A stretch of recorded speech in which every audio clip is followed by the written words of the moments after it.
Hello and welcome to another episode of the Stalktober special event of the Heart of the Jakuls. I'm your host Lothran, and there's ever so much work to be done.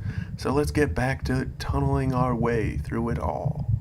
So go grab your favorite snack, snatch the best spot there is, get as comfortable as you can, and pay close attention to always a choice. You don't have to do this, Dethone! The prone man, bleeding from several slices along his body, bound everywhere but his face, being dragged along while pleading to his captor. I could just go. I'd leave and never return. That would be the end of it. There is no end to it, the woodsman replied. I just came to town for supplies. I just came to town for supplies. I just came to town for supplies. We just came for supplies. And now, he got all distant in his features as he secured the rope when resting, continuing to drag the captive closer to the cliff. We could talk about this, a distant scream repeated a dozen times as a woman fought for her life nearby. Both of them halted, but Roan felt his head scrape against the hard gravel once more, as Dethone resumed hauling him toward the cliff. Listen!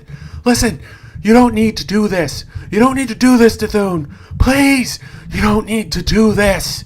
Dethone kept dragging him along, but he turned his head back to listen to what Roan had to say. You can just leave me! Someone else will find me and they'll kill me.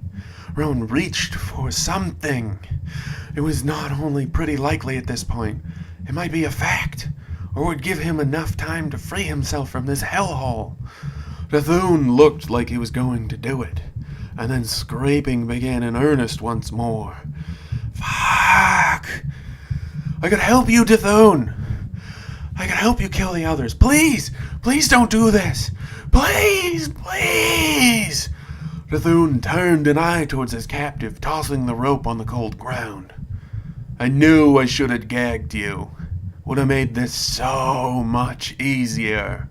Dethone collected a massive rock that he could barely flip and push around, wrapping and tying the end of the length he dragged Roan across the stone. He smiled one last evil grin. Then a fist struck Dethone from the side. You shit! You think I'd forget about what I saw? You think I wouldn't? Dethone stabbed her, wiping a streak of blood off his face from the knuckle dusters the woman wore. You're sick, just like me, just like all of them. This is the source, the only one. Dethone pointed to Roan. Fuck you, she spat at him, throwing dirt in his face. Dethone dodged back. Roan squirmed and wriggled in his constraints. As the pair fought tooth and nail, he desperately attempted to free one hand, letting his own blood loosen the fibers of the cordage. He had to get free. He had to get out. He must live. Roan got his left hand out of the binding, taking much of the skin off the back of his wrists off with it. The wound burned against the cool night air. The pair struggled to kill one another, and Roan couldn't even spare the attention to find out who was winning. He rushed to untie his other hand as he heard the rasping death moan of one of the two behind him. Then a wet, hard, crushing crackling of living bone. Ha-ha! Roan cried out in spite of himself as he released his other hand, glancing back to see two prone forms behind him. Okay, focus. Do this quick. No telling who else is out there. Roan chided himself after he took a short break to steady his nerves and catch his rapid breaths. He managed to free one of his legs when he heard someone rise to their feet slowly behind him. Checking, Roan panicked. Dethone had stood warily back up. No. He raced to get his other leg free, but he sighed in relief when Dethone collapsed on the stone, looking more than a little deceased. Taking a few moments of breaths to steady himself. I can finally rest. Roan sat back to catch his racing heart. Then Dethone screamed at the top of his lungs, bellowing out in the darkness as he pushed both the stone and himself off the cliff. No! Roan sat there in terrified shock, his hands working by themselves to free the final knot of his leg. The rope grabbed at him before he could loose himself from his feet. He hurtled to the edge of the cliff, scrambling for anything to keep him from tumbling over. Nathun held on for only a moment or two, drifting silently down into the expanse. But the stone, it had to weigh more than Nathun had. Roan gripped at a sharp rock for all he was worth, picking out a form slowly walking towards him. "Please!" he called out to them, not sure if they were raising a bow to shoot at him or a telescope to pick him out from the landscape.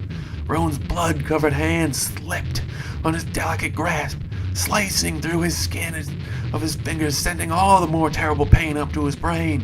"Please! Help me!" His voice rang out across the land as the form slowly strode his way. And so it is, our time together, precious as I find it, has come to a close once more. As always, I've been your host, Lothran, and this was always a choice. Another tale plucked right from the heart of the Jakuls. And once more I lead you out towards Korvoth. Guide them along the path, young Jakul.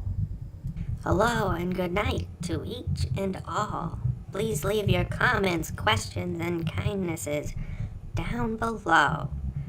None of that awful, terrible, mean stuff, though. And remember to like and share and subscribe to help us learn, spread, and grow. And keep in mind, we strongly encourage each and every one of you to do your utmost to stay safe out there. Goodbye, everybody. Good night and good luck. Bye-bye.